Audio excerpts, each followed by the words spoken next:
नमस्कार, लक्ष्मी हिंदी कहानी संग्रह चैनल में आप सभी का स्वागत है। मैं जिस लड़की से प्यार करता था उसी से मेरी शादी हो रही थी, इसीलिए मैं बहुत खुश था। लेकिन जैसे ही मैं शादी करके उसको घर लाया तो रिसेप्शन से पहले ही पता चला कि वह घर से भाग गई है। मैं बहुत रोया और उसे बहुत ढूंढा भी, लेकिन वह कहीं नहीं मिली। तो मेरी माँ ने मेरी दूसरी शादी करवा दी।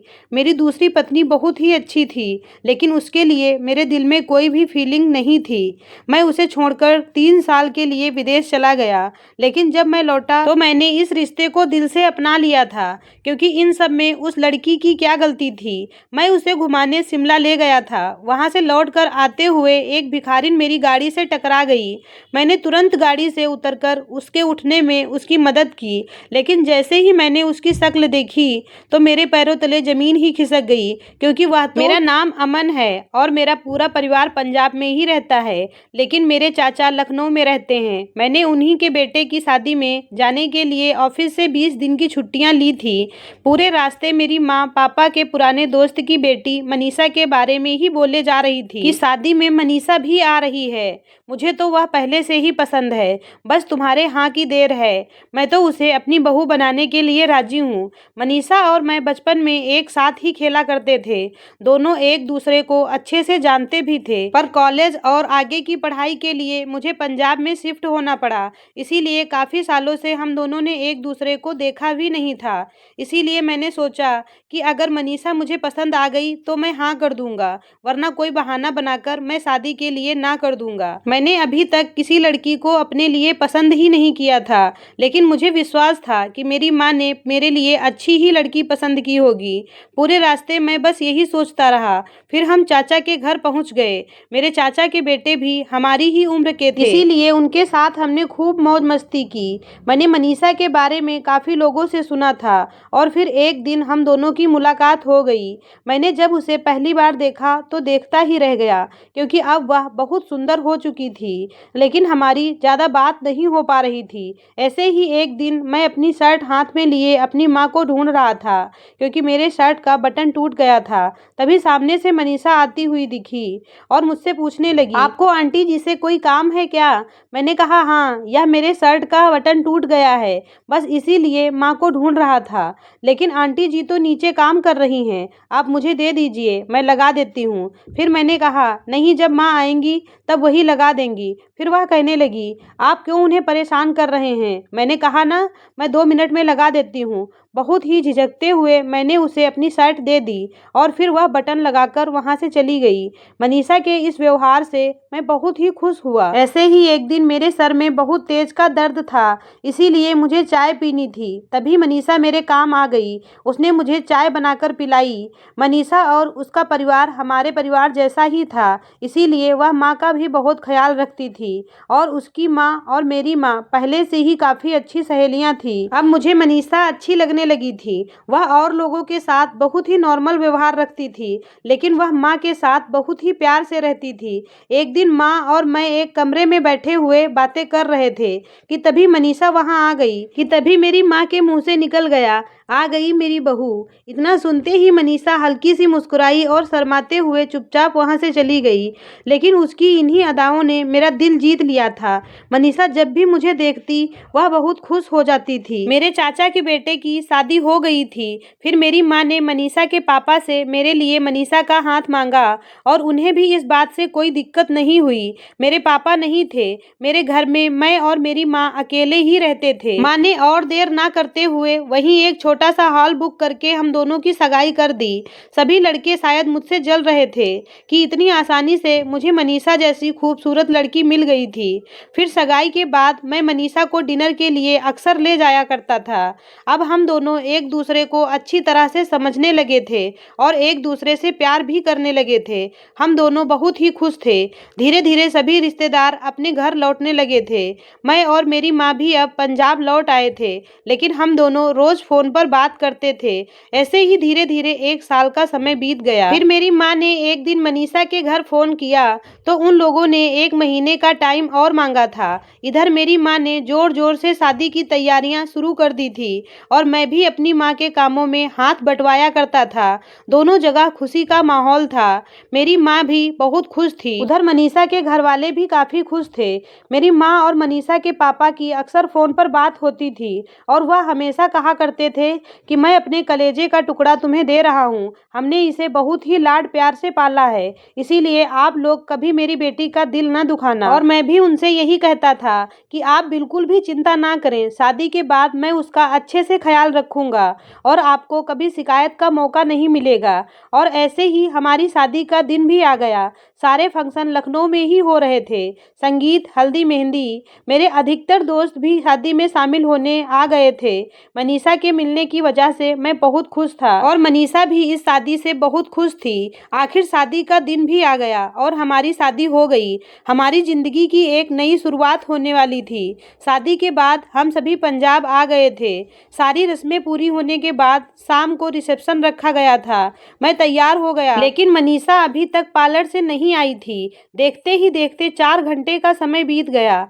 अब मुझे टेंशन होने लगी थी, इसीलिए मैंने अपनी माँ को भी बता दिया था।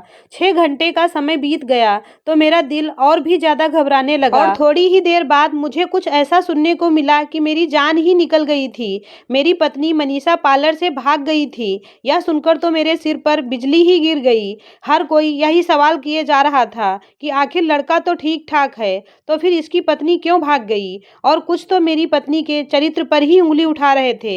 यह सारी बातें सुनकर तो मेरे दिमाग ने काम करना ही बंद कर दिया था।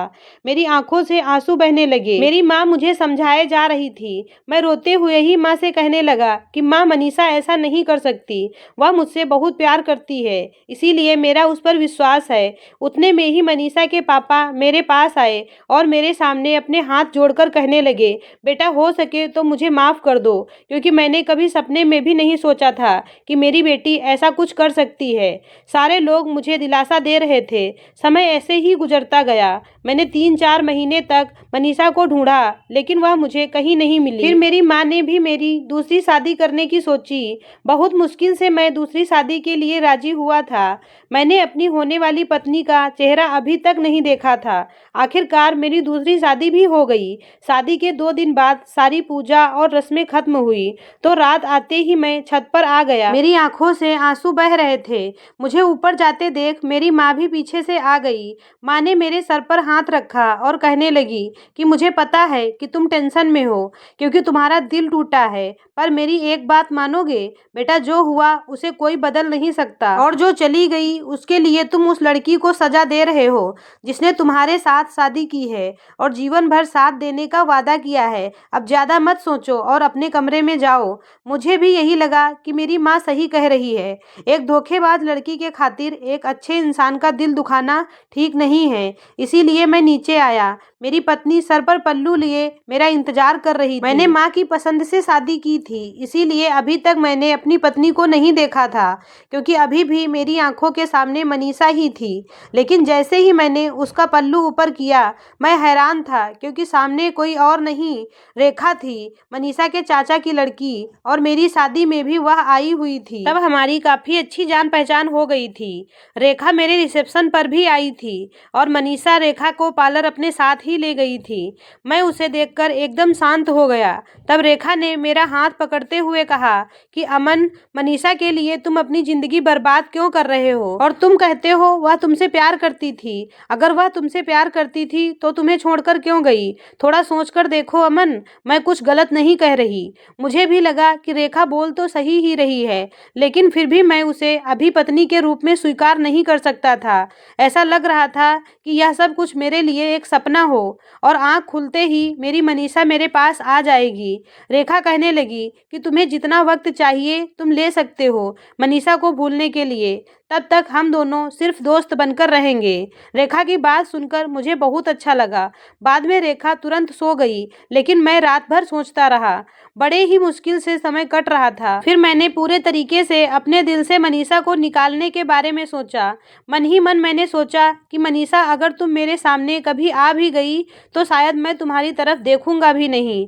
अब मेरी माँ रिसेप्शन पार्टी के लिए कह रही थी, पर मैंने साफ मना कर दिया था, क्योंकि मुझमें अब उन्हीं बातों का और लोगों का सामना करने की हिम्मत नहीं थी। तब मेरी माँ कहने लगी कि तुम ऐसे कितने दिनों तक लोगों का सामना नहीं करोगे, एक न एक दिन तो सामना करना ही पड़ेगा। और जब हमने कुछ गलत किया ही नहीं, तब संकोच किस बात का। माँ का कहना भी एक तरह से ठीक ही था, इसीलिए हमने रिसेप्शन पार्टी रखी। मैं रेखा को ज़्यादा वक्त नहीं देता था, पर उसने कभी मुझसे कोई शिकायत नहीं की थी और ना ही मुझे उस बात की परवाह थी। इस दौरान मुझे अपनी नौकरी के सिलसिले में विदेश जाने का मौका मिला और मैं विदेश आ गया। यहाँ आकर मैंने खुद को पूरी तरह से काम में व्यस्त कर लिया था।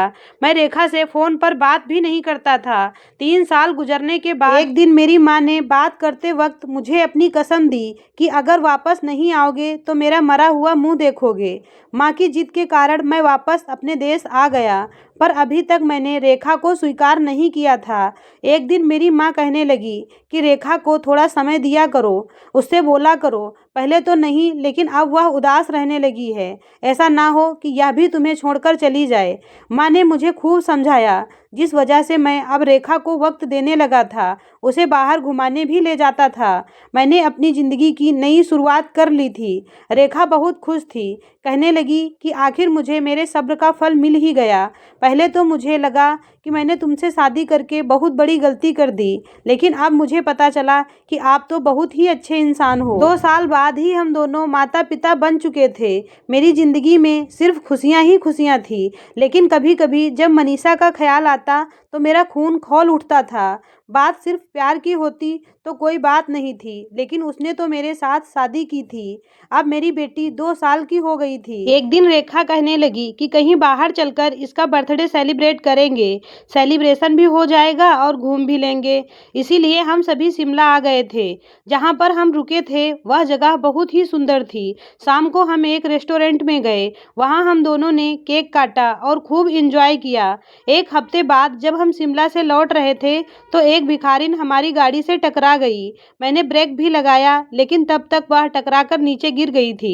हम दोनों ने उसे सहारा देकर उठाया, लेकिन जब उस लड़की की हमने शक्ल देखी तो दोनों ही हैरान हो गए, क्योंकि वह कोई और नहीं बल्कि मनीषा थी। मनीषा ने आगे आकर रेखा के गाल पर लगातार 2 थप्पड़ जड़ दिए। रेखा बहुत घबराई हुई लग रही थी। मुझसे रहा नहीं गया, इसीलिए मैंने मनीषा का हाथ पकड़कर तेज से झटक दिया और कहने लगा, तुम्हारी हिम्मत कैसे हुई मेरी पत्नी पर हाथ उठाने की? अभी के अभी यहाँ से चली जाओ, नहीं तो मैं तुम्हें पुलिस के हवाले कर दूंगा। यह सुनते ही मनीषा कहने लगी, पुलिस के हवाले तो तुम्हें अपनी पत्नी को करना चाहिए, जिसने मेरी जिंदगी बर्बाद कर दी। मैंने कहा, तुम होश में तो हो ना, तुम क्या बके जा रही हो? रेखा ने नहीं, बल्कि तुमने मेरी जिंदगी बर्बाद की थी। इसने तो मुझे सहारा दिया है। तुम तो रिसेप्शन से ही भाग गई थी मुझे बदनाम करवा कर, और अब यह सब कहकर अपने आप को बेगुनाह साबित करना चाहती हो। मेरी और मनीषा की बातें सुनकर रेखा बहुत घबरा गई थी और मुझे वहां से बार बार चलने के लिए कह रही थी। फिर मनीषा बोली, रेखा, तुम्हारे किए की सजा शायद तुम्हें मिले ना मिले, लेकिन तुम्हारी बेटी को जरूर मिलेगी। यह मेरी बद्दुआ है। मनीषा की बात सुनकर मैं घबरा गया था। मैंने कहा कि अपनी गंदी जुबान से मेरी बेटी का नाम अब मत लेना, नहीं तो बहुत बुरा होगा।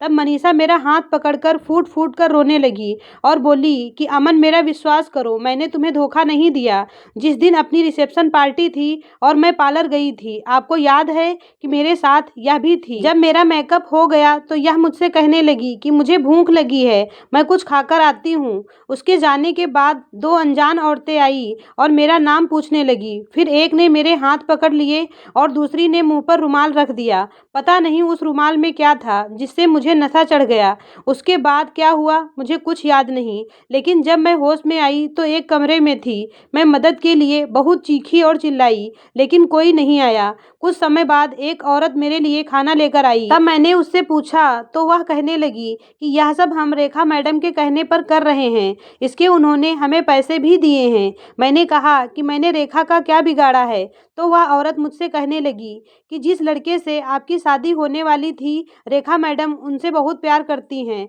और उन्हें पाना चाहती हैं। बस कुछ समय बाद हम तुम्हें दूसरी पार्टी को देने वाले हैं। मैंने उसके आगे हाथ जोड़े, उसके पैर पकड़े, लेकिन कोई फायदा नहीं हुआ। मैं 2 महीने तक उसी कमरे में बंद रही और फिर मुझसे भीख मांगने का काम करवाया गया। मैं भाग भी नहीं सकती थी क्योंकि उनकी नज़र हम पर ही रहती थी। रेखा ने एक बार फिर से मनीषा को पीछे धकेल कर मुझसे चलने को कहा। तब मनीषा ने उसका हाथ पकड़कर मेरी बेटी के सर पर रखा और कहने लगी कि अपनी बेटी की कसम खाकर कहो कि तुमने मेरे साथ यह सब नहीं किया। तब रेखा घबरा गई और रोने लगी। वह बोली कि मनीषा जो कुछ कह रही है वह सब सच है। मुझे माफ कर दो मनीषा, मैंने तुम्हारे साथ बहुत गलत किया है। यह सब जानकर तो मेरे होश ही उड़ गए। इसीलिए मैंने मनीषा को वहां से छुड़ाया और सीधे घर आकर मैंने अपनी माँ को सब कुछ बताया। माँ ने मनीषा को एक नई साड़ी दी और उसे पहनने के लिए कहा। साथ ही रेखा को तलाक देने के लिए भी कहा, क्योंकि किसी ने नहीं सोचा था कि रेखा इस हद तक जा सकती है। लेकिन मैं रेखा को तलाक नहीं दे सकता था, क्योंकि उससे हमारी बेटी की ज़िंदगी खराब हो सकती थी। इसीलिए मैंने उसे अपने दूसरे घर में रखने के बारे में सोचा। मनीषा और मैं आज सही मायने में एक हो गए थे और अब हम दोनों काफ़ी खुश थे। वैसे तो रेखा की जगह जेल में थी, पर मैं अपनी बेटी के लिए चुप रहा और उसे माफ़ भी कर दिया। ऐसी ही और बेहतरीन कहानियाँ सुनने के लिए हमारे चैनल को सब्सक्राइब करें। धन्यवाद।